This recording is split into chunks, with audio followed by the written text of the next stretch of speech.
Appreciate you being on the pod. It was a pleasure. Appreciate you being on I the pod. had to fly over to come, You call for me, I come. You know what I mean? Fly over just in time for today. Fly over. Yes, sir. How far you fly from? No, so good. No. You wouldn't believe how much names I got. Oh, wow. I got DasQuay, DasQuay, the skinny boy from TV. I got so much name. So I was born in Nassau, PNH. Grow up, going to school, go to Mount Tabor, involved heavily in the youth department, and I used to love youth so much that it was hype. We used to have fun, laugh, play games, have a great time. I still have it today, where right before I go to perform, I get nervous. Anxious. Okay. Yeah, I start to pump up myself. You talking facts, right? You just get gas. Yeah, I just get gas before I go to perform. So if you ever come to anything I doing and you see me pacing backstage, it's just because if anybody walk past, I don't want them. I don't want them to be the gotta spread it out. I on social media seeing my friends out having fun. They involved in this karate, traveling, they doing this, they doing that, and I just stuck home year after year. I won't go out, and the only outing I got was youth meeting. If I bomb again, the next time I sit on this couch next to you, it could be me telling you how I went into philanthropy or something. I shift my whole career path, and now I do this now. Yeah.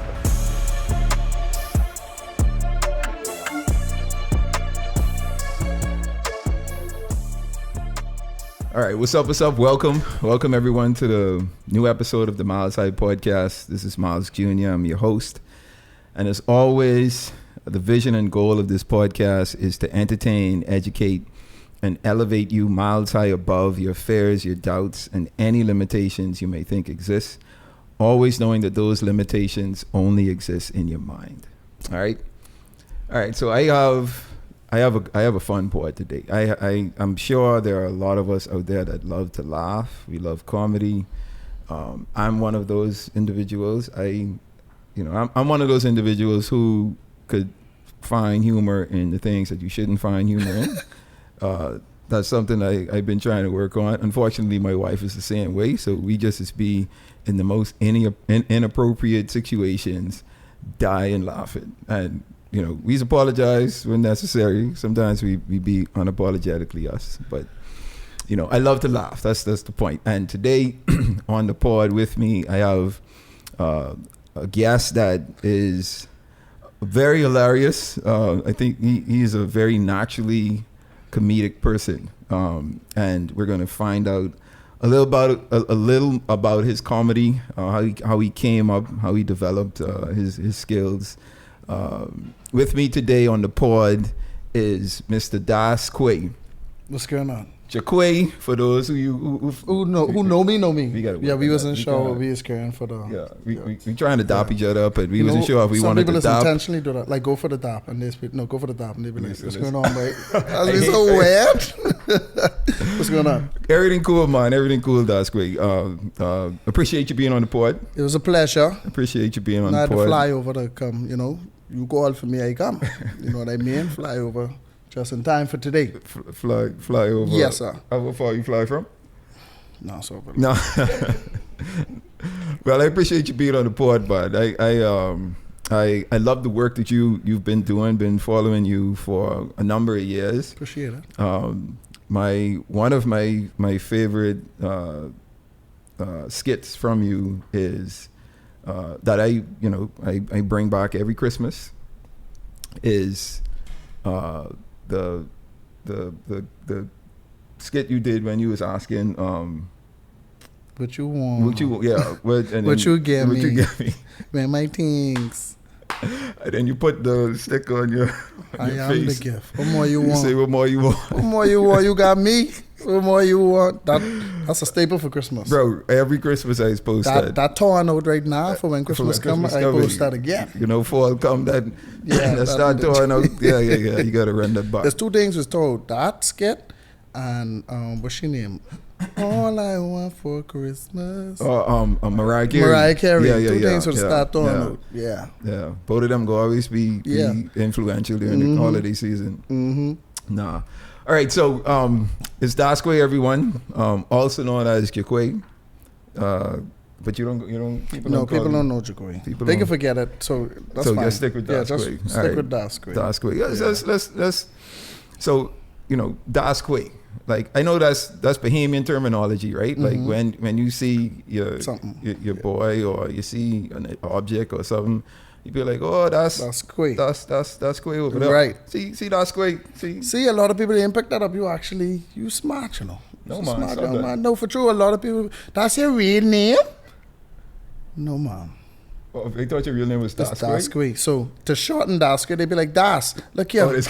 Oh, what? They shortened in the wrong end. Not Quay. Das. It's a lot of things I have to. You wouldn't believe how much names I got. Oh, wow. I got Das Corn, DasQuay, Das, the skinny boy from TV. I got so much name. Oh man. Lord. So the name, where did DasQuay come from? Did you just say, hey man, like DasQuay, I want people to refer to me as DasQuay when they see me?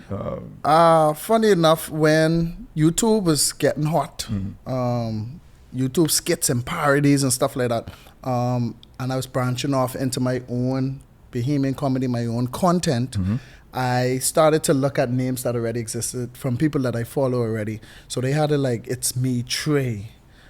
Call me this. It's your boy this. So I was like, I need to come up with something catchy like that. So I tried a few things. It's your boy Quay. Call me Quay. But I was like, I don't want to copy what already out there. Sure. Then I almost considered what my auntie has called me. And I didn't think it would have gone well. So I didn't go with it. No, you got to say it. She's called me don't laugh. Okay. Don't laugh. She's called me Quaker Oats. No, I wouldn't recommend you go with that. Don't laugh. Right. You imagine why? Now I'd be like, I have this comedian on my podcast. Let's welcome Quaker Oats. It's Quaker Oats. That's so weird. So I just like, gone with, because it's going to be Bahamian comedy. Yep. Let me Bahamianize it. So I just landed on DasQuay, because that's who it is. That's who it is. That's great. Yep. That's great. Origin stories. Yeah. So man, so let's talk about like you becoming who you are today. Like where did this start? Because most comedians they come from a background where like they were always funny, always like the class clown and stuff like that. But your background was a little different. Very different. So how did you become this comedian and influencer that you are today? I was not a class clown growing up. People don't believe that. But were you funny though? You don't know. I don't know. Okay, so the people who was closest to me would get the best of me. The best of you is you being funny? Me just talking, and they'd laugh. So okay. I didn't think of myself as a comedian, because a comedian is strategic. They intentionally like think of stuff or gimmicks or catchphrases to make people laugh. Got you. I'm just in everyday conversations and people would laugh, I guess, but it was never like, yeah, Gray, you funny, Yeah. It was just we talking, we having a good time. It's cool. I was actually quiet and shy growing up until, I guess, junior high school, again, in a room with people I don't know, in a shell. When I get around people who I know, I'm more comfortable, I'm more outward expressive. And it wasn't until all the way in 2010. So I got some training. I used to be a youth director. Yeah, let's start. Let's okay, start. let's go in the back, the yeah, origin story. Yeah. So I was born in Nassau, PNH. Grow up, gone through school, go to Mount Tabor, involved heavily in the youth department, and I used to love youth so much that it was hype. We used to have fun, laugh, play games, have a great time. And then involved just as a regular youth. Yeah, okay, right. Mm-hmm. Then it evolved into me becoming a leader in leading the youth meetings. How old were you at the time when you came? I can't remember. You know, okay. I was in high school by then. I Okay. can't remember the age because I won't talk it. You didn't want to date Yeah, yourself? a lot of people You think young. I 20. Yeah, exactly. So when I was 14, 15, I became older than that. I started leading youth meeting. Mm-hmm. The pastors would be like, entertain them, let them have fun, and then bring me on to talk for 15, 20 minutes. Okay, cool.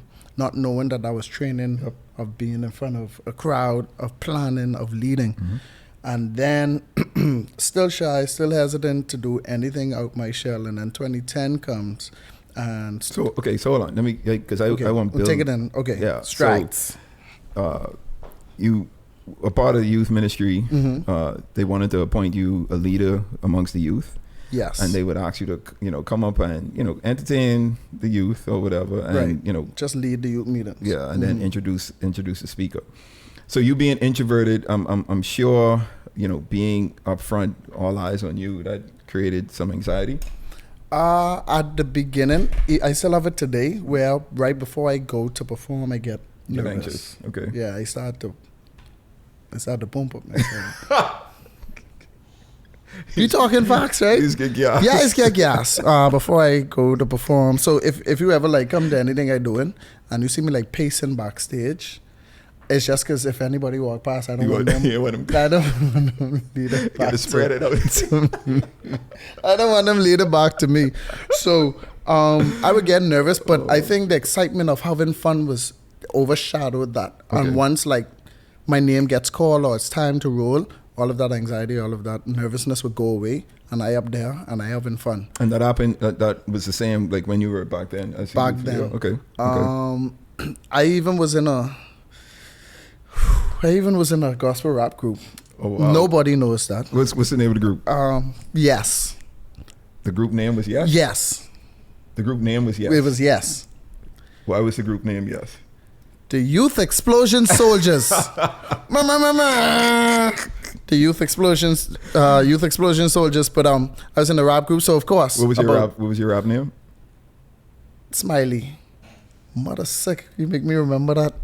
Before I was DasQuay, I was Smiley. Smiley. You actually look like a smiley to me. I used to smile a lot. Yeah. I used to smile a lot. People liked my smile. I used to smile a lot. And my nickname was Smiley. I actually got that from a girl All right. in high school. All right, there. Yeah, every time I'd see her, I just smile at her because I was too scared to talk to her. And one day, randomly, she's like, "Hi, Smiley."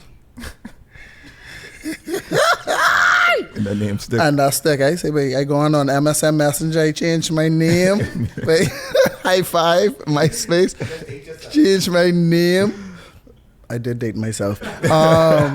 But yeah, I would always be nervous. But I would always be okay when it's time to execute. Sure. I don't know why.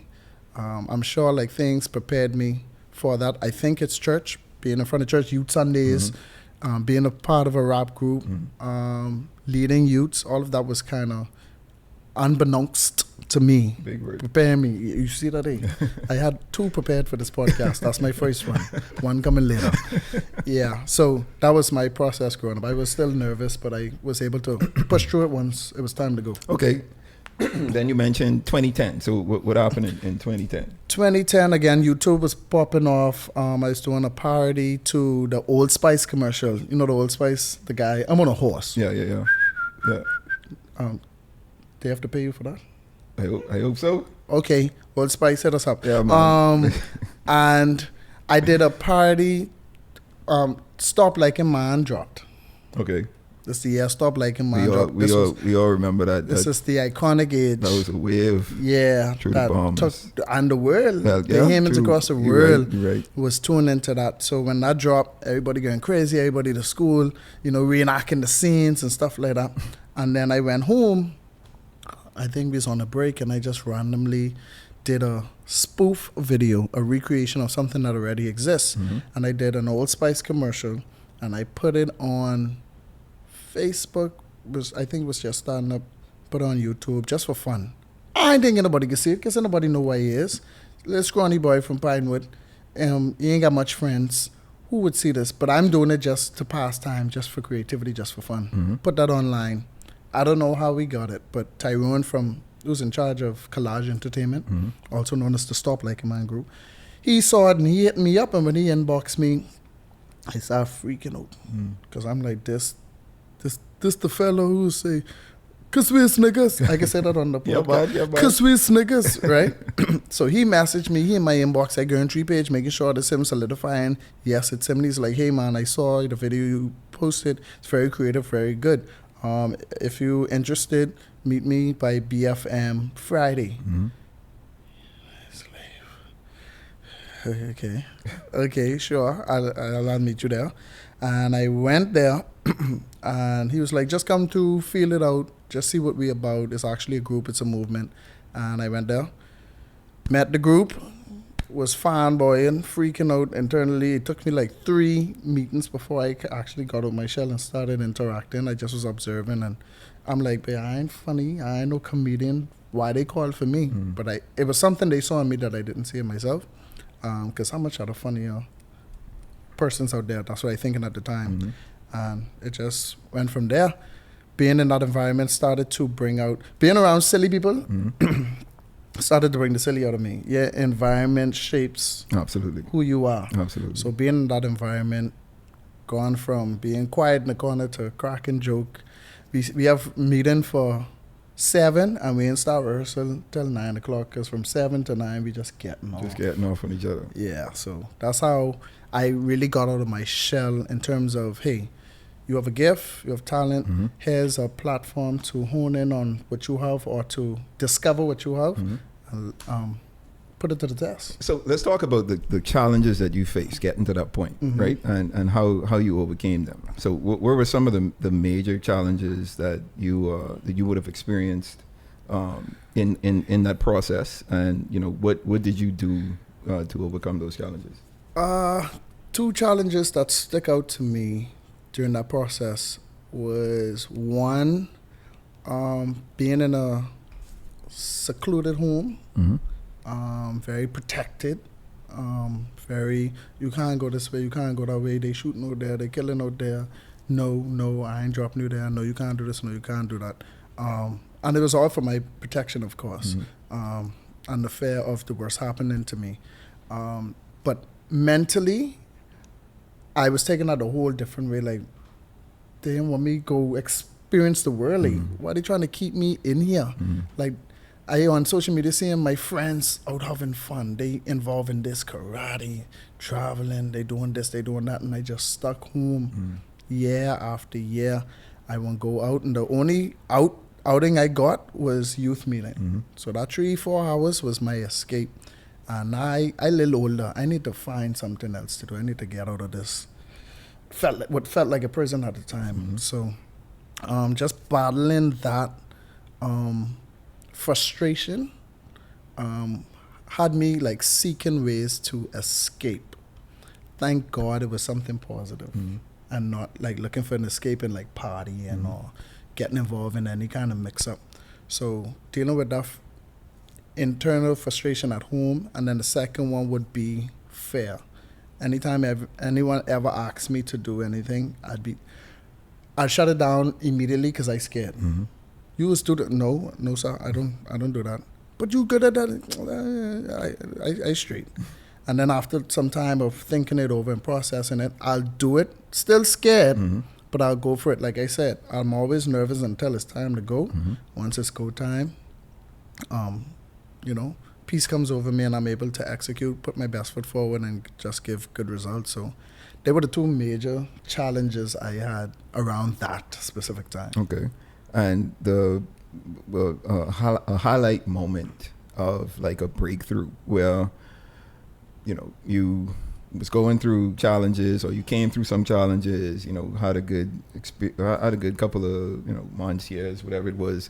Then you came through some other challenges, but like what's a highlight moment where you was like, man, like, all right, there's something I not only could do, but I'm good at, and I could like, make a living for myself. Like let's highlight like that aha moment.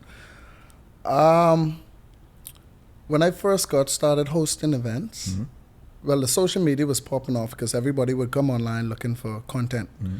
I remember when I dropped my when I dropped my current off dread song, being bored home one day, write one song off the cuff, go into my car, hot car. So for the non-Bahamians out there, I gotta sorry. define a lot of these terms. Okay. Hey, non-Bahamians out there. So get off means like just to rag on your friends or the group or whatever, where you like cracking jokes or making fun of like their poking parents or whatever, you know. Yeah. Current in the Bahamas, like if someone say current off, that means the power is off. Yes. Right? The electricity is not working. You're doing very good. Okay, I got this translation. I gotta really good. Relay these messages. So he made a song about the current being off, which is the power being off, which is something that is still pretty common here in the Bahamas. If you live in the Bahamas, like that. There's little 20% better. Yeah. Right? But I, like around that time, it was like every day, you know it going off. Yep.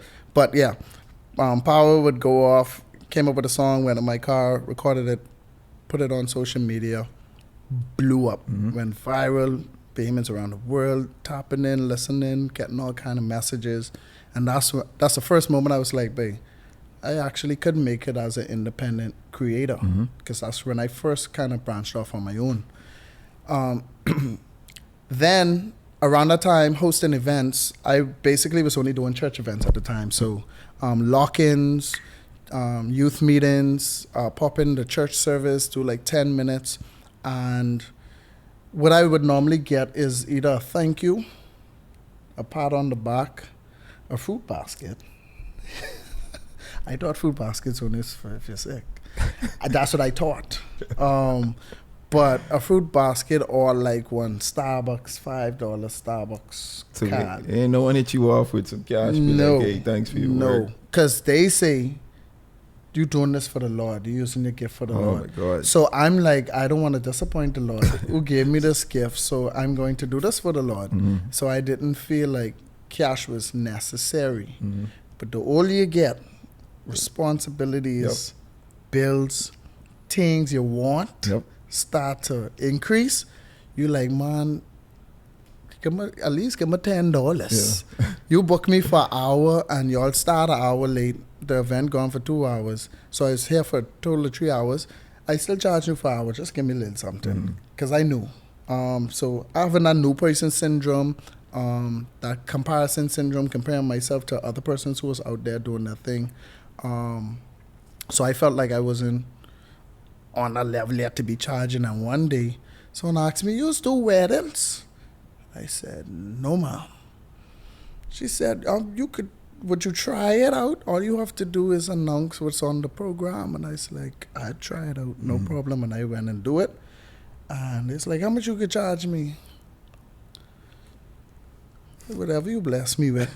And I think they gave me at that time like $300. Oh, okay. Let me tell you something. That's the most you make at that point. You know what it is for God to enlarge your territory. For you to go from $10 in a fruit basket to $300. Yeah. That's when I was like, you know what? I could charge for this thing, because when you start to accumulate what you do, and you kind of watch what you do compared to other people, and you see how different you are, and then you mix that in with the reviews that you get, and then people at the event start requesting you for more stuff, you're like, hold on, this turning into a business now. Right. So since she gave me $300, that's my floor now. Yeah. That's my floor. If anybody go higher than that, that's my floor. Yeah. So if you give me $400, now that's my floor. And that's just how I was building it up from then. So that was my aha, like, I could turn this into business. I could live off of this, doing this on the side, because I still had a 9 to 5. So that's why I wanted to get to you, because I'm sure at some point you had to have a job, right, to support yourself. Most definitely. Just starting out. So what was that job, and like how long were you there, and then what was that point where you say, man, I got to make this transition? I was working at the cruise port behind Fish Fry as a security officer. protecting all the containers and imported goods. I look like a good protector, right? They gave you what they gave you for protection? Flashlight? Walkie-talkie. So you called for help? Yes. No, I ain't gonna do nothing now. I ain't gonna do nothing now. I could call for backup. I got you. Hey, Foxtrot 1, we need someone bigger and stronger than me. Please help. But I was a security officer. Was reluctant to it at first because, again, in my mind, security officers is buzzed on, open door, and do their rounds and stuff. So I'm like, there's a few things I told myself growing up I'd never do. No. And I ain't knocking them. You want to mention them? Let's go. Yeah, let's go for it. Because I ain't knocking. That was then. I was young and I was naive. You're grown and I was silly. I'm grown. Got you. And one of these jobs is actually one of my brands that I work with now. So it's 3 things I say I'd never do. Security job, because it's boring. Pump gas. You can't be a gas attendant. This when I was young though. Uh-huh. And back. I don't know why. I just was like, there's 3 things I don't think I would do. Again, being young. But if I could go back and go jump on them jobs and make some money, like early in my childhood, I would. Yeah. What was the point? Where we was? Oh, you was talking about your job, your 9 to 5. Right, so protecting and serving, security. So at first I was reluctant, and then I was like, you know what? Let me give it a try. And when he told me what the pay was, got excited. And the fact that he was like a big brother to me as well, I said, okay, at least I have someone on the job who could look after me, make sure I straight. He being your boss? Yes. Yes, because he went to the same church as me. Okay. So when he offered me the job, he told me, it ain't much to it. There's so much they're getting paid. This is actually a really good job compared to all the jobs in Nassau. And I was like, okay, I'll take a swing at it. He said, if you don't like it, let me know. Cool. Went there, started working. Then I did 1 or 2 things on the computer for them. I see a graphic. So I was moved from outside to now being inside, making these IDs that you need in order to come into the cruise port. Okay. You have to get a TWIC card. And so I ended up in the AC room by myself, no overshadow. I ain't got to protect and serve or fight nobody. Just got to make these cards, do my job, 9 to 5, go. And I was doing that for 5 years. Content. I in AC. I cool, I good, nobody bother me, nobody over me, I making money, I take my lunch hour, come back. Simple. Everything cool. Right. And then 5 years go by and I started to get frustrated randomly. Like, I don't want to go to work today. I on the job and I started to get frustrated, like I don't want to be here randomly. Everything was good. There was no reason for me to be frustrated. And then when I started to really process why am I frustrated, I started to think about I want to be out there doing entertainment, not just on Fridays, not just on weekends. I want to travel with it. I want to do more, but I stuck here on this job until afterwards. And by the time as you get off, the day done over.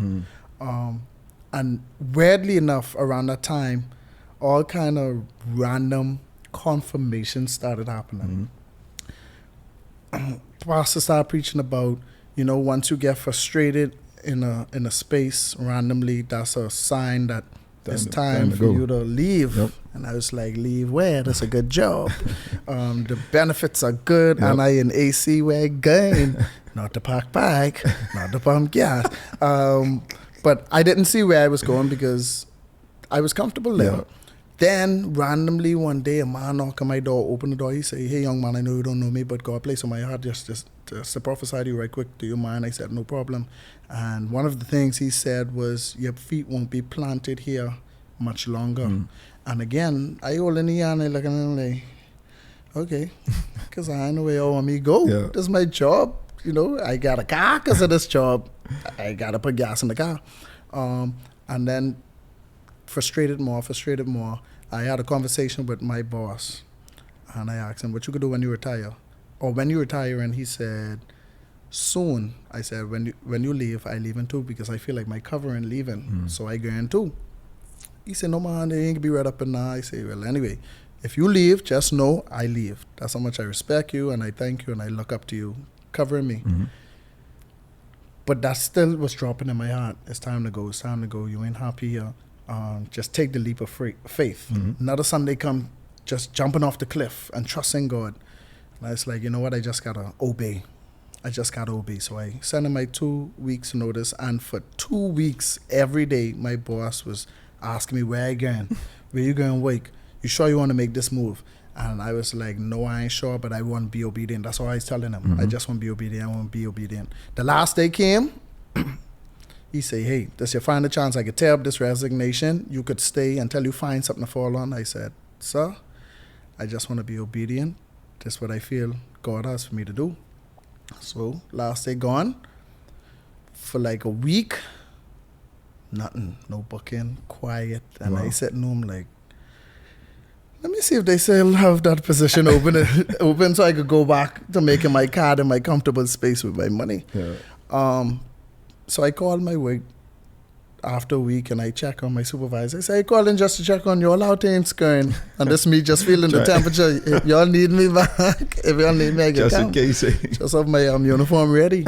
And she's like, I see you calling, you won't come back in. And I was like, nah.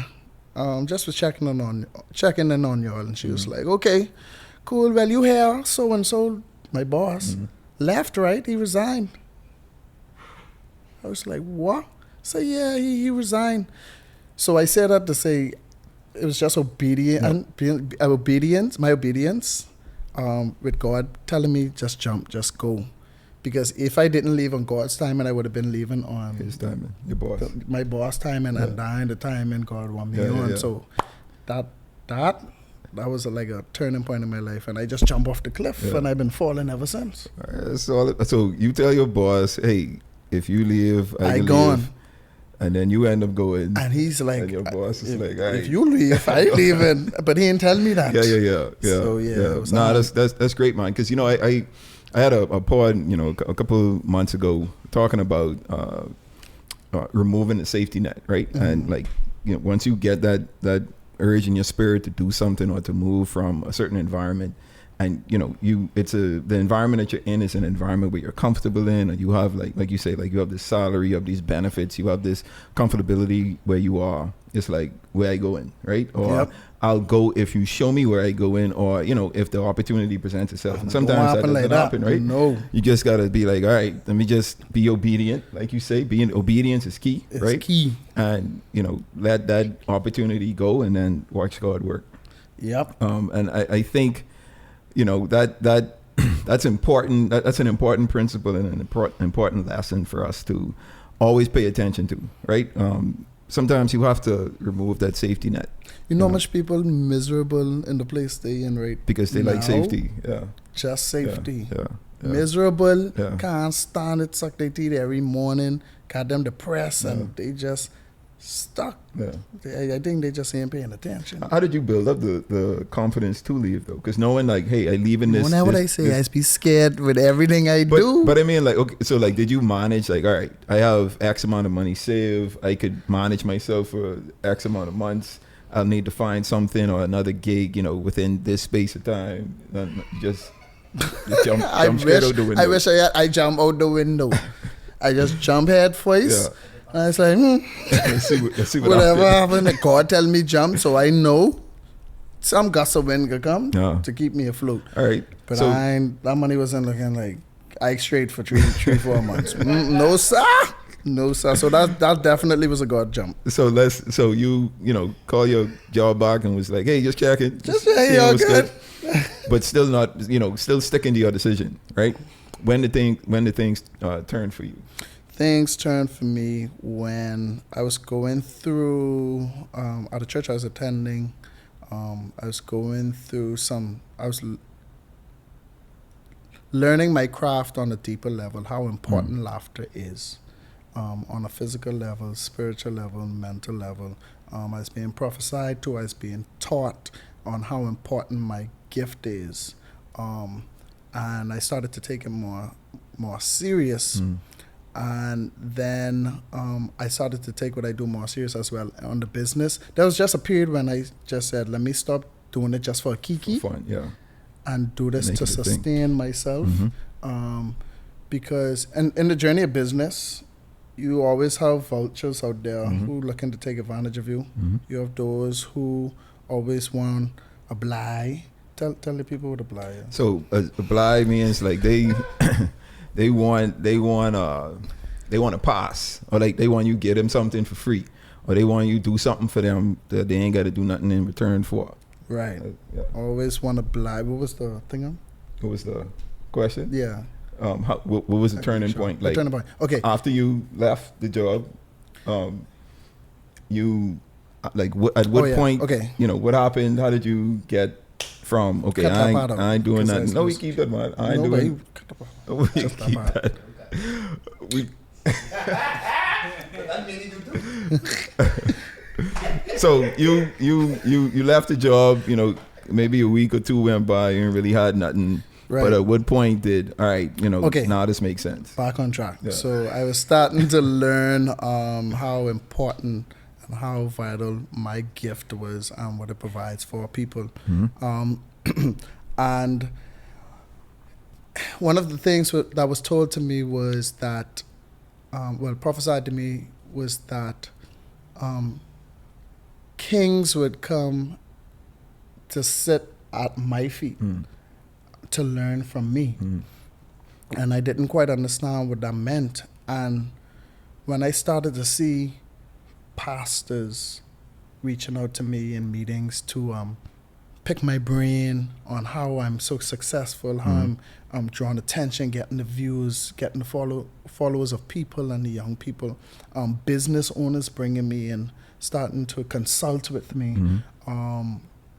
That's when I was like, this for real, like this ain't no play thing. Then you start to get messages from people who are just thanking you for helping them to get through their depression, through their suicidal moment, from their hardship with just a laugh. And then you start to realize again, this ain't a play thing. Sure. When you start to make agreements with God, I prayed this bold prayer. I remember one Sunday was all about praying bold prayers. If you want something, pray for it, ask for it. So one of the things I prayed for, I said, God, as long as I'm doing your work with the gift that you have given me, there's two things I want in return. One of them being always have wealth coming in and in abundance, where I'm always in a position to bless someone else. And the second thing is for me to never go stale, never run out of material, never run out of ways to pour creatively. I prayed that prayer in maybe 2018, I think. I want to say 2018, 2019 to now. I've never seen a slow day yet. Wow. Even during the pandemic. Wow. When everybody was home, can't go to work, you ain't making no money, scared, fighting to survive, don't know what their next move is, these businesses closing down. I went from performing physically to now, hey, be on Zoom, we want you popping for 10 minutes, entertain, send us your banking information. One every 2 days, I popping in. So when I saw like God providing or holding up his end of the bargain with me, doing my gift, those were like 3 points that hit me. Was like, babe, you touching lives, you have this agreement with God and he holding up his end of the bargain, and you know the importance of what you do. That's when it totally switched for me. And I take what I do very, very seriously. That turned my whole perspective of what I do. And now, from then, I've been locked in. Wow. So what was your first gig? Like after you left your job, your 9 to 5, and you said, hey, I can do this full term. What was one of the first things you started doing? Was it like the viral video that you created and then that spiraled into a lot of other things? I think so. I think I still was doing church events, youth events. 1 or 2 weddings came up, concerts started to come up, and then I went into starting to do commercials. And the first one I did would have been for Cable Bahamas at the time. Okay. That's what really popped me off when other businesses started turning my way like, that dude is actually good. hey. And they wanted you to be funny in these spots, right? They thank God that whenever they call me for work, they always give me my creative freedom. Got you. And they don't stifle what I bring to the table. Got It you. ain't an ad unless it got a little bit of Little humor. DasQuay, Yeah, man. Yeah. you know? So you mentioned that you know once you left you started to like study the craft and gain a deeper perspective on like comedy and how comedy affects and could impact others, right? So how has humor been a tool for you to connect the audience? Like how have you used that to connect to the audience that you've been able to garner? The biggest way that I'm able to connect with the audience is making light of serious situations to be able to make it through them. So if the country is dealing with something, or we as humans or as a society is dealing with an issue or a problem or a frustration, if you put it in comedy form, it's more palatable. Yep. You could laugh about it, Yep. but then you still get the message of it. So I think one thing that I have perfected is getting a message through laughter. You Okay. can say through twice. Yeah. Okay, through laughter. Through. Right. So when I saw how effective that was, that hey, you have a boring product, company, brand, and you want to get this message, service, or product out. Just put some humor in the middle, and after the people, ha ha ha. It's like, you saw that one about Quay, where he talk about the XYZ. Yep. Yeah, they haven't sale. Yep. It works. Connecting it. Yeah. Versus the Yeah. high. Do you suffer from massive idioma? You know what I mean? Yeah. The more corporate ones is they have their audience, but once you put humor in it, people can laugh, but they can always remember what it was What about. it's connected and to, they just, because they want to talk about the funny part, they can end up talking about the whole commercial, the whole product content. or the purpose of it. Yeah. And I think that's even more effective to spreading the word. Okay. Because now I want you go see this funny video. Yeah. So you left the job, started your own thing. I'm sure like there was a point where you was like, I don't know if this is the right decision. I don't know if this is the right choice I make. Maybe I need to go find a job. Yeah, because this comedy thing ain't working. Let's talk about that moment. Okay. Don't know what year this was. A good friend of mine, Pastor Ricardo Miller, children's ministry expert, pastor. He travels to churches and builds up their church ministry, their children's ministry.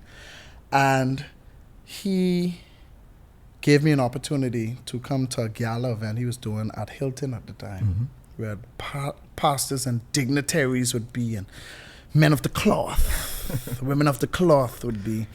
And I was like, this a big thing, because now if I go make y'all laugh, y'all go want me come to your church, that's more money. Business booming. Man, I'm a Christian comedian. Bertram O'Bubble was my first character, with the Christmas hat, the two shoe, two tie. The gun in pants. Yeah, the gun, the gun in pants. If I could get y'all to laugh, I know I rockin'. And I'd been having the youth and the church arena, doing You the Live, doing these big ignition concerts. I ready. So I show up there in my silver suit. Never wear a silver suit while performing. Silver suit, Christmas hat, one high collar, lime green shirt with Pastor Delton Ellis, Facades Men's Fashion. You know about them? Yeah. Right. I used to work there. Oh, okay. Yeah. I was a little salesman. Oh, right. This was before the security job?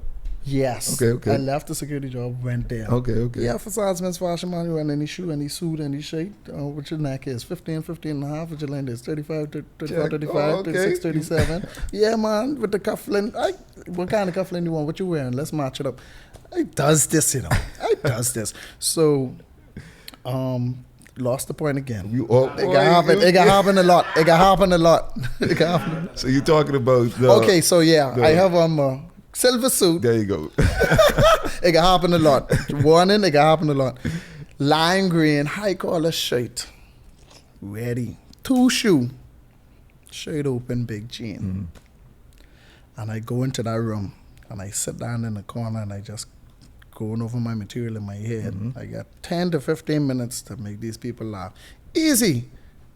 I does this. You did it before. I did it a before. million If times. he could do it before, he could do it again. There you go. So I pull up there and they introduce me, boy, show more bubbler. And I go on the mic. What today is? 2024. September 2024. I still waiting for someone to laugh. You been getting no laughs. I up there for 10 minutes and something should click, you know. At one point, something should click to say, This ain't stop. working. Yeah. Something should click and say, You babe, keep going. cut down on your time. Something should click and be like, babe, this probably ain't for you. Yeah. Just say thank you and good night.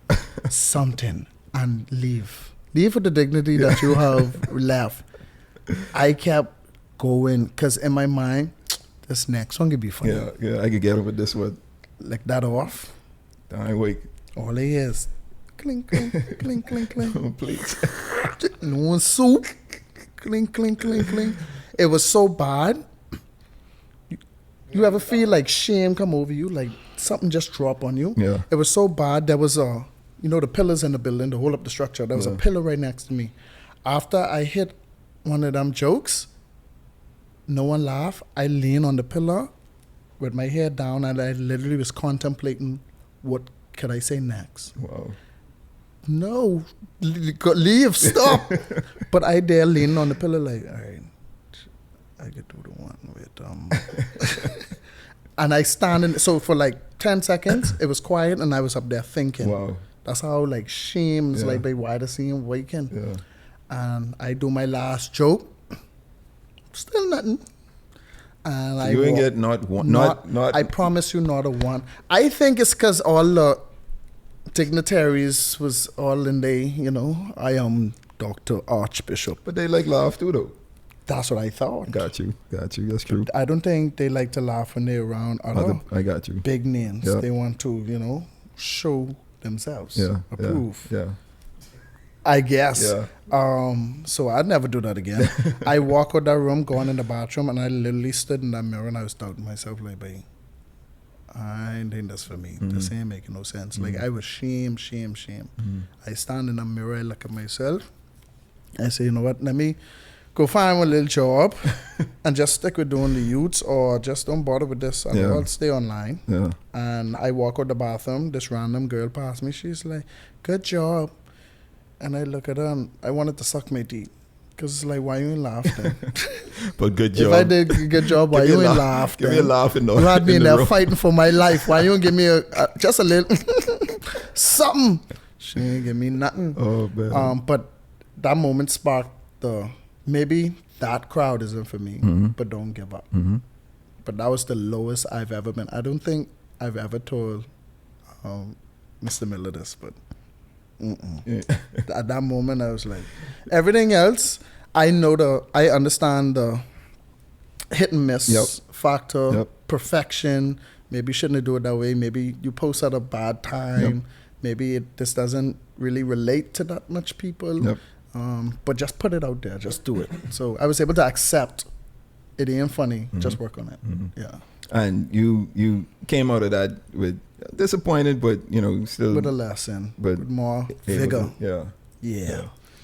And have you had an experience like that since? No. Like, have you bombed before, again after that? So no more bombing. No more bombing.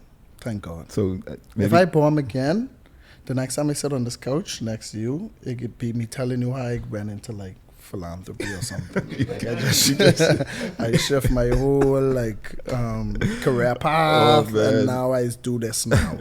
Yeah. All right. So I guess we all go through that phase where You ever had one of them moments? Yeah, man. I speaking in front of a crowd and it wasn't for laughs, Not right? an amen. But yeah, like Not a clap. no engagement, Nothing, just quiet. You, like I up there, I talk, and I was one of those persons. I could talk, but I could think at the same time as I talking, right? So Damn it, you see, one gotta happen. One Gotta just do start, both. just lock up. Right. So I talking, and then I thinking in my head, like, they're saying, I don't know if I looking around trying to find someone to connect with, and they ain't connecting, and I was like, I don't know if I could do the speaking thing because I don't like to speak, right? And that was going to be confirmation of me being able to say, all right, yeah, speaking in for me. And then, you know, just like you, someone or a few people afterwards came up and be like, man, that was great. Like, I was so touched. And I realized that I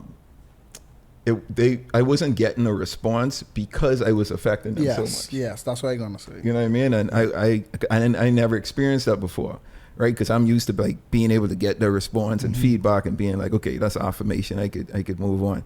But I realized now that, you know, wow, I was like super it was a more of an emotional experience or a deep spiritual experience people were going through, that they were like just kind of fixated on like what was like fixated on the moment. Yeah. And, you know, once I understood that, I was like, all right, okay, maybe I was looking at it too deep. Yeah, too deep. But so let's talk about that transition. Oh, that's your podcast. Go ahead. Sorry. So I want to talk. I want to get to because so that content didn't work. So I'm sure like you maybe went in and changed some content or changed like, you know, try to rework some things. But how do you come up with the content that you do? Like, do you see something and be like, oh, that's funny, let me try to use that? Or do you think of like, man, this might could work on this joke? Or, you know, like, how do you come up with content? It's different ways. It could come through just an idea. It could come through something that I've seen I could put a spin on, or something that I've seen or experienced and now I could turn into a skit. And sometimes it might be, you may see something and they kind of pass over a part of it and you're like, what if you focus in on that part? That part is actually very funny. Very funny. And you could explore that. So different ways, randomly. A lot of times too, is be just downloads from God. Have to be. Because even the current off thread song and a lot of content that I come up with, it's just like waking up and idea. So when you have these ideas and you like execute them, right? Whether you record them or like you put them together and you be like, okay, this is like a joke or a skit or something. Do you know it's going to work? Do you test it out on like friends? Do you send it to a friend and be like, hey, what you think about this? In the beginning, I would post something, and if it take like within the first hour, within the first hour, if it ain't getting really no traction, what I used to, delete. Wow. That one gone. Then I developed into sending it to a few persons, and if they laugh, then I put it out. I think I still do that today. Some of them I just put out. If it hit, if it miss.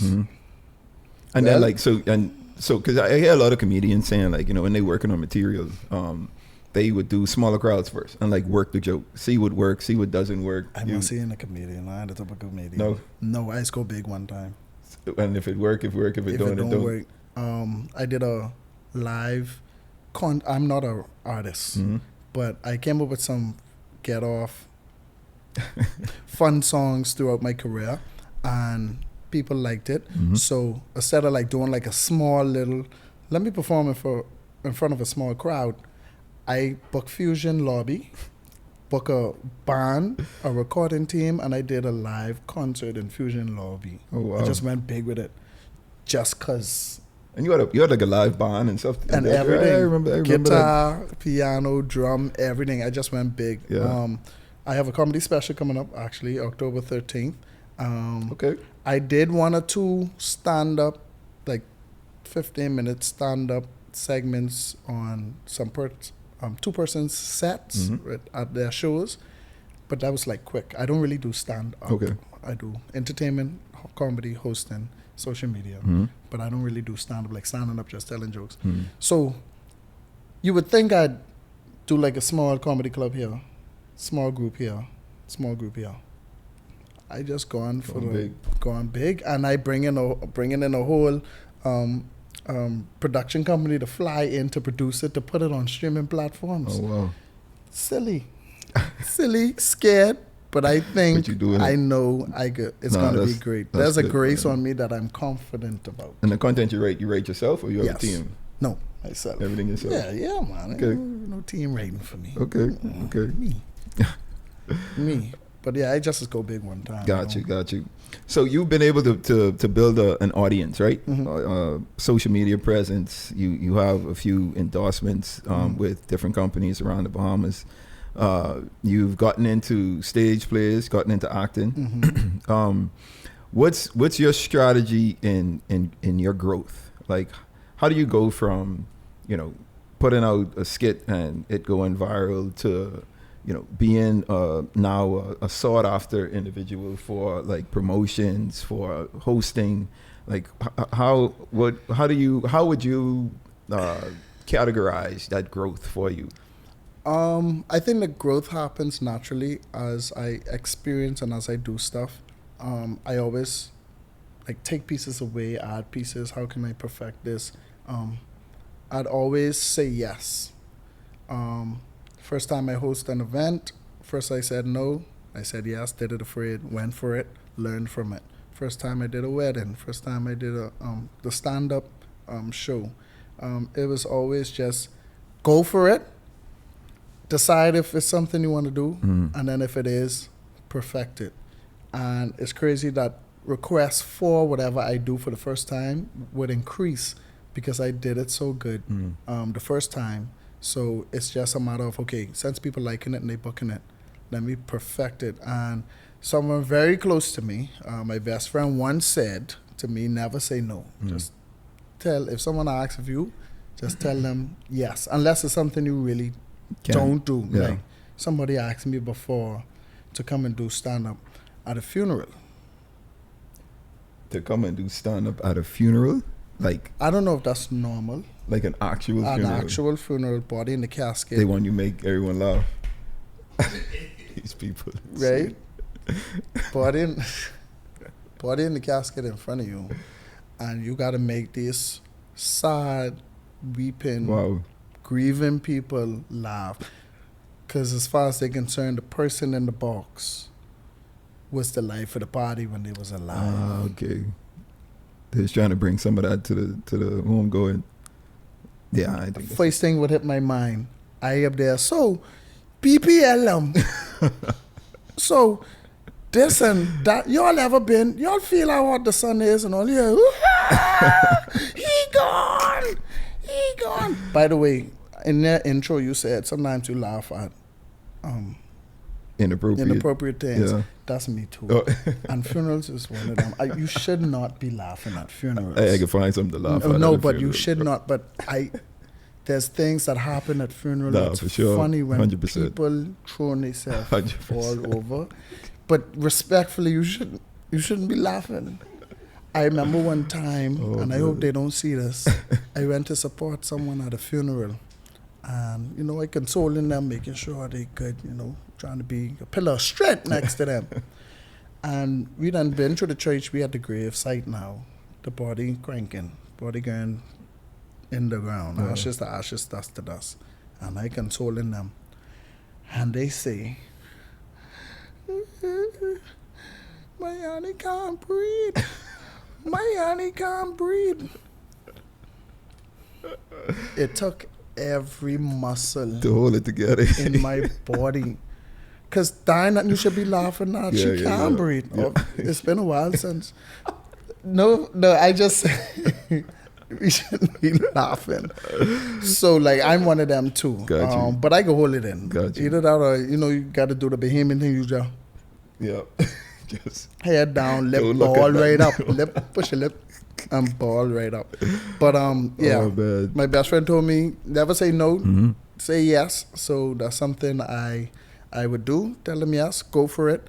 Corporate events, government events, they nerve-wracking because you feel like all these dignitaries are going to be, all. I'm for Pinewood. Yeah. I'm for, I don't want to laugh. I have to save the Bahamas. But they're actually cool. Yeah. I cool with all of them. Yeah. I just go for it and then perfect it. And so you were able to build this audience. How do you maintain the growth of the audience? Staying consistent. I feel like as long as you are doing what they appreciate, they would always have Support. you around. Yeah. Like, it's almost like that cousin you like hang out with who always make you laugh, who always, is a good energy to be around. Yeah. I feel like I'm that good cousin. Every time a video come out, people, I couldn't wait for you to drop a video. You just have me laughing. Boy, I like them commercials from the young people till the not so young people. I'm sure, because you're following of the age range of okay, just making sure. The not so young people. And they themselves would come to you and tell you, I follow you.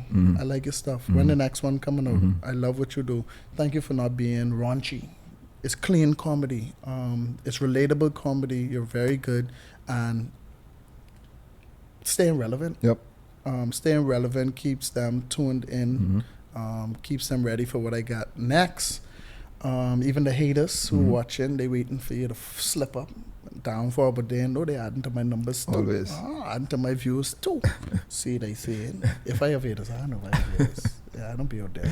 I feel you. It'd be cool to have haters, you think? Yeah. Because dogs don't bark up our car. All it, So if nobody barking, am I doing anything right? you're right. You know what I mean? What are you doing Yeah, if what am I anyone? doing if Nah, I nobody got you. barking? Yeah, Got so- you 100%. I agree. Yeah, so I love my fans, I love my followers, I love the people who love the work that I do, and they are truly why I do what I do. Yep. Because my gift is me serving them. And again, one of my agreements, my prayers to God was, whenever I put out content or do anything, if someone smile, laugh, or just even smirk, because of something I do, I want you to heal them, bless them, change their life. I want you to give them peace.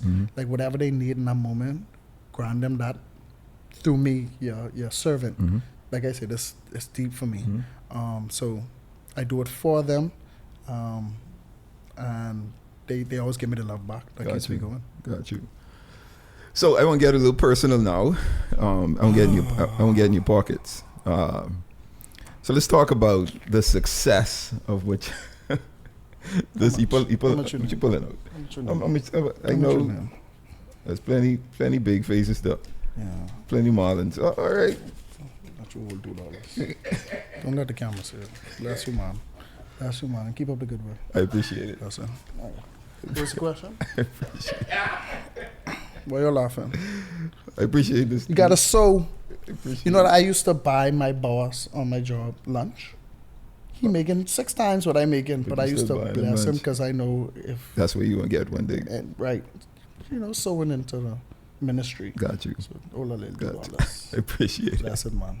Appreciate Yeah, man. it. So talking about money, how so I let's not get too like you ain't gotta talk. Okay. You ain't gotta talk. Don't get no specific. Yeah. Don't you get need to specific. know- I don't put your business out there. I don't Okay. put all your business out there. Okay. But I like to ask this question because I want people to be able to see, like people who aspire to do what you do and be in the position you're in, like how, like if you stay consistent and you stay dedicated to like what it is that you're doing, how successful you could be, but from a monetary standpoint. So how has it been for you financially? Financially, God has been blowing my mind. I was able to transition from working a week for a certain amount, let's say $100, to working 2 hours for double that. Wow. Like God is really obedience. Yeah. Hey, you gotta just be obedient because you never know what on the other side Of obedience. Like yeah. you gotta work literally a full week to see $100. Yeah. And now you're in a season where for 2 hours just can make us laugh and you make double that. Wow. And it has gotten to a place where I am able to live off of it. Each year I would do a self-assessment evaluation of my prices, how can I elevate my service, take my price up. Sometimes it's a business tactic where let's say you normally charge $50. A new year roll around, you'll be like, let me try 70 and see how the customers react. And you throw the 70 out there and they say, oh, okay. And they pay the 70, you're like, it should have been the 70 long time. Eh? So that testing, Sure. that business tactic of testing, Sure. can I bring my price up based on my quality that I provide to the customer. So. And I would imagine you bringing in revenue from like your hosting gigs, from the endorsements you get from Most these definitely companies, from the different things that you're doing. So it's important to have it's multiple streams of revenue. Gotcha. Income, and that stemmed from me never saying no. So if somebody asks me if I shoot commercial, I'll tell them yes. Even if you never shoot a commercial before, we can figure it out. Yeah. I could grab a camera, or Yeah. I could hire somebody and put a little fee on that. Mm-hmm. Do you do social media page management? Yes. Don't even know how to log in, but you give me a couple dollars, I'll manage your social media page. Use host weddings? Yes. Use do comedy? Yes. Do you manage talent? Yes. You host karaoke? Yes. And all these just turn into streams of income. And again, once you put your head to do something and you perfect it, and you stay professional, and you stay transparent and honest as well, people trust you. And I think that's how come I'm able to get such big brands, because they trust me. Yeah. They trust my product. Yeah. They trust that it's going to be clean, my creativity, my delivery, my scheduling, my quality that I bring. And they trust that I'm going to give them good results, a return on their investment, Right. basically. Right. Living good. Yeah. Living God good. is good. Bringing in different streams, and if there's slow periods as well. So if hosting slow down, social media out there, and you put ads in a show and you make money from that. If that slow down, you managing talent. If that slow down, you hosting karaoke here. So just having an arsenal of Work. Yeah, just Jobs. gifts and Revenue streams. things you're able to do. Keep Yep. spitting them. Gifts, revenue streams. Drawing a blank now. You put me on the spot. Oh, Getting okay. nervous. Yeah. So I'm able to live off of it, and that's when you know you're in a good place too. When you do what you love and your product is of high demand, and you get it to a price where even just one of your streams could sustain, let's say, even just rent alone or the bills, you know you're in a good place. Yeah.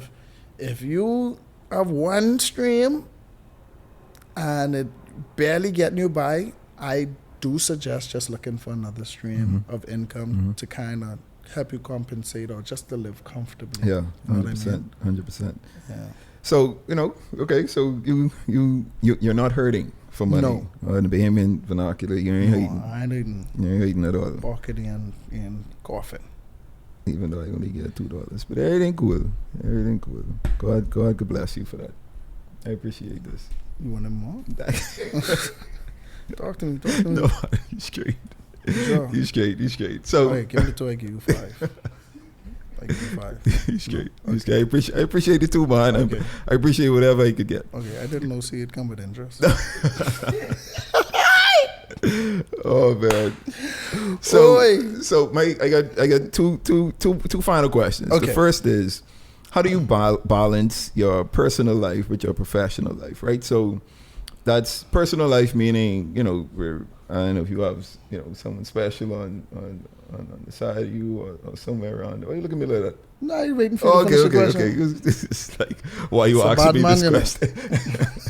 It's a bad man. So, personal, professional life. So like your relationship. So if, however that looks. Type right. And then like your off time. Like, how do you take time for yourself? Whether that's, taking a vacation or, just taking time off from your day to day. Like, how do you, what's the balance there? Because my work is so in high demand and demanding, I have to be intentional with spending time with the people that I value. So whether I'm dating, whether it's with friends, whether it's with community, one tactic I like to do is include my community or the friends or the person I'm dating in my work, kind of, sort of. That way we still together. Okay. And then carving out time to go and hang with them. Because even though it's a lot of work to be done, there are still down times. Like evening times, you could go out and go bowling. You could go catch a movie, go see a live band. So it's just being intentional about just balancing them. But that wasn't always the case with me. I was so absorbed in my work, and I had a problem with saying no. So anybody messaged me to do something, yes. Can you help? Yes. You could help? Yes. Can you help me with? Yes. Can you do? Yes. And then after all the yes, table full. Yeah. And everybody, after all the yeses comes the, is it ready? Is it ready? Yeah. How it looking? Yeah. You ready? Do we go now? And then you start double booking, you start overlapping, and you start stretching yourself between all these yeses. And that was draining me at some point. Like, it was frustrating me. It was draining me. Still, I don't have it as bad because I just feel like I want to be the answer in the world. You know, I want to be the solution. But I can't be Superman. I can't be everywhere all at once, every time. With the movie name. That's a good movie, actually. It was cool. Yeah. And so what my team does, one thing now that my team does is put in my calendar. Like, they'll just have the day block out and they'll put rest yourself. Time off. Yeah. You need that. They'll put December this week, vacation. Birthday week, vacation. So they kind of force me into rest. Take a break. You've been going every day, and I do. And I enjoy what I do, so I don't really feel it. It don't feel like work, yeah. Right. Until, like, my body tell me, hey, you need to calm down. So it don't feel like work, so I'm able to just go from one set to this shoot, to this, to that. But rest is so important. You wear yourself down. And when you find yourself going on other gigs and you ain't giving 100%, you tired, you ain't giving your best performance, you know, you need to time rest. off. You need some time Got to off. reset. Yeah. So between my team, keep me accountable, and me just, you know, cutting out time intentionally and making sure there's a balance. Especially now, I could say no. I could say no. His pockets right. Ask me for something. Yeah. No. So you see how smooth that was? You see how good that was? You I let didn't even me let get you it get out. nothing out. Just no.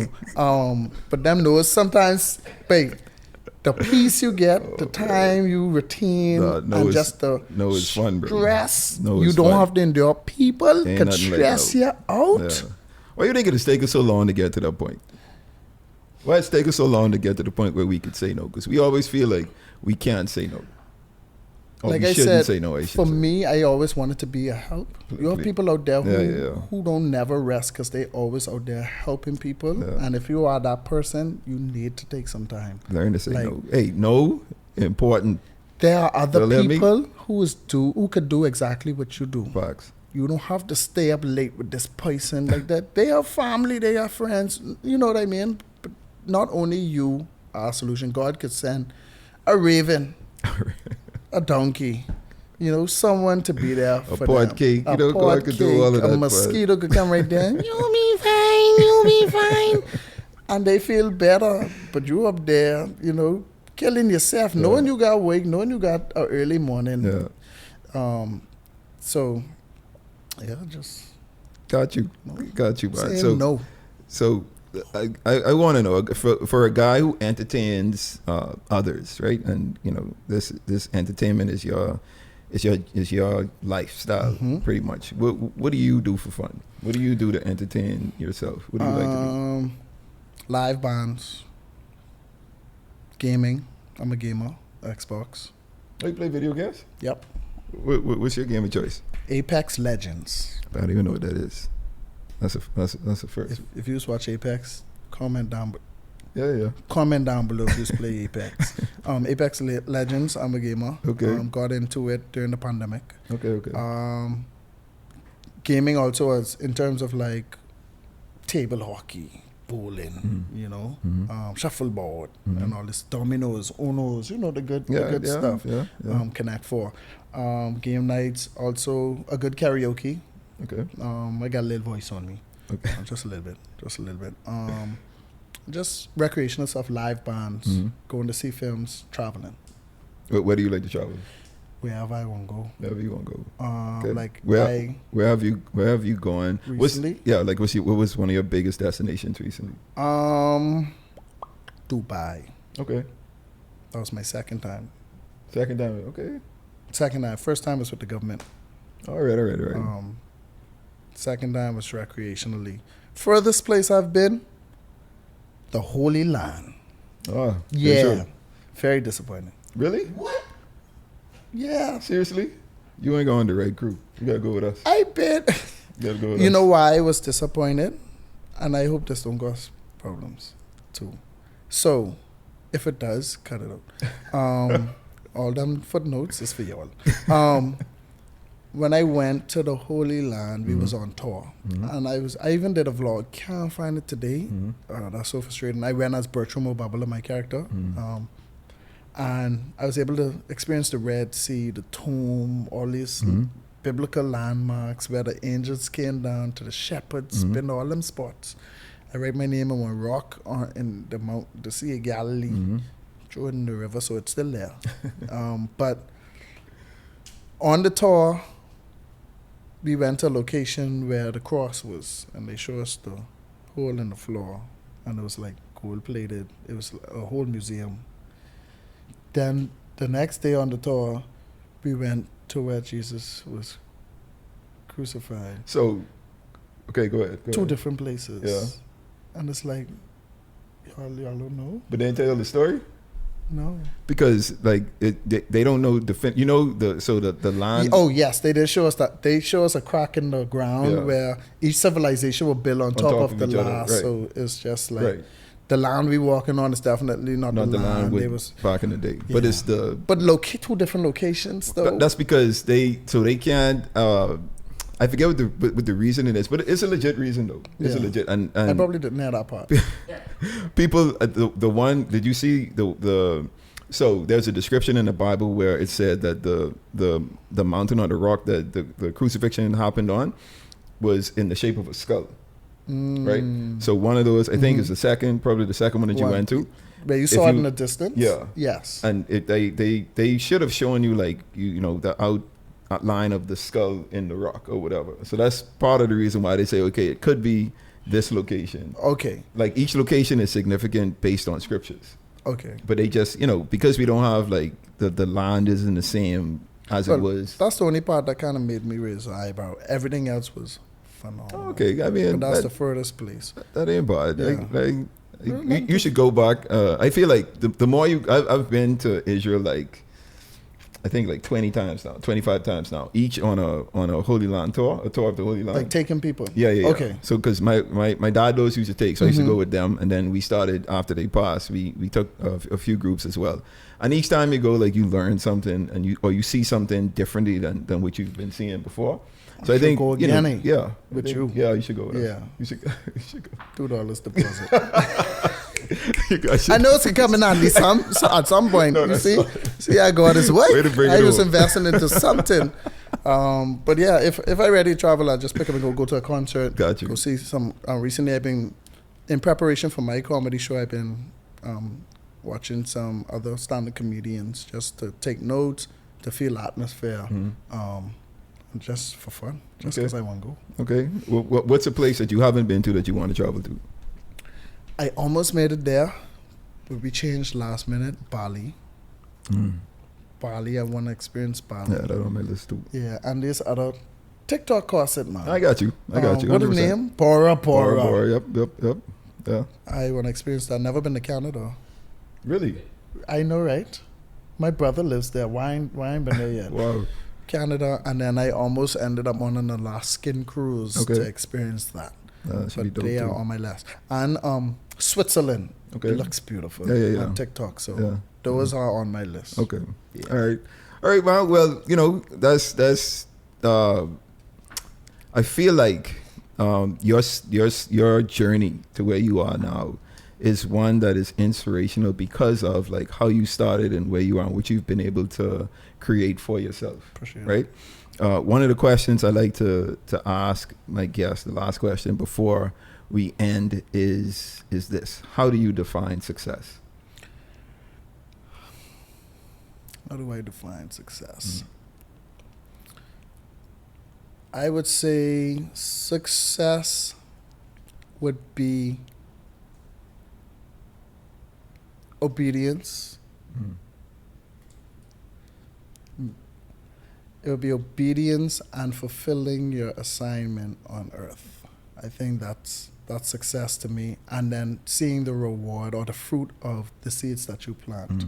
I think that's that's how I see success. If I plant a seed and I see the fruit and I see what comes from it, I'm like, okay, that was a successful run. So seeing the fruit of what you plant is success for me. All right. Awesome, bud. Awesome. That works. Well, DasQuay, appreciate you being on the pod. There was a little more that I wanted to get to, wanted to discuss, but that only means I got to bring you back. Yeah, no problem, man. Or just ask me online. Oh, you want it for the camera? Okay. No, no problem. We got to have another discussion for no sure, problem, man. I really like the work that you do, man. Continue, keep it up. I will. Keep entertaining us. For people who want to get in contact with you, they may want you to come, host a wedding for them, host a celebration. Not a funeral. Some pastors may want you to come do a stand-up for the clergy. You know what? I would give it a try again. I was just going to say, man. I would give it a try again. I think I prepared now. Yeah, you learned a lot from that. Because my mouth hard now. So they don't like, be like, what happened? What happened? You could demand a laugh. Right. Yeah. You ain't laughing. What happened? You got a pumpe. And I know I could crack. I know I could get a laugh at that. So it's like strategic things I have now perfecting my craft. I know I could get a laugh, even if just one. There you go. You know what I mean? But if you want to follow me and the content, the stuff I have going out, you can follow DasQuay. That's on YouTube, Facebook, Instagram, TikTok, BearShare, LimeWire, High Five, MySpace. You on every day? Yeah. You're taking it back. Wait, people still use High Five? Nope, not at all. But if you're still on it, you can follow me. I am VU Harbor Hotel. You already know about that. Oh man, so that's DasQuay, DasQuay. And for bookings at DasQuay.com for any promotional and or events or just consultation, marketing, all of that. Whatever you need me to do, he can do it. I can say yes. He can tell you no. So just hit me up. I got you. No, I appreciate you being on the pod, man. Thank you for telling your story. It's a pleasure. All the best, bro. All the best. Thank really, you're doing a good job. I laugh a lot when I watch your videos, and that's something I love to do. So I appreciate you, man. Well, y'all heard it there. I thought you saying, what is it? MMJ. No, that was for you. That was for you. I'm seeing you on I just see camera. it in peripheral, right? I didn't want to leave you. I just want you to know, and everybody, because Myles Munroe Jr. watches and laughs at my stuff, my price gone up again. Thank you very much. I hope when I come for something though, I get a little discount though. Oh, I get. Why you say lil, man? You shouldn't say lil. I forget the video. No, you're right. Can't say lil. Can't say lil. You can't say lil. You're right. Try again. I hope I could get a discount. You straight, man. Appreciate that. I think Lil is just Bahamian. Yeah. Great, you doing little advertisement. Yeah, much. Do a little something. Some you say Lil. Yeah. You already know what that is. That's a $50. I got $50. Give me what you can give me. Don't hit me with no bill.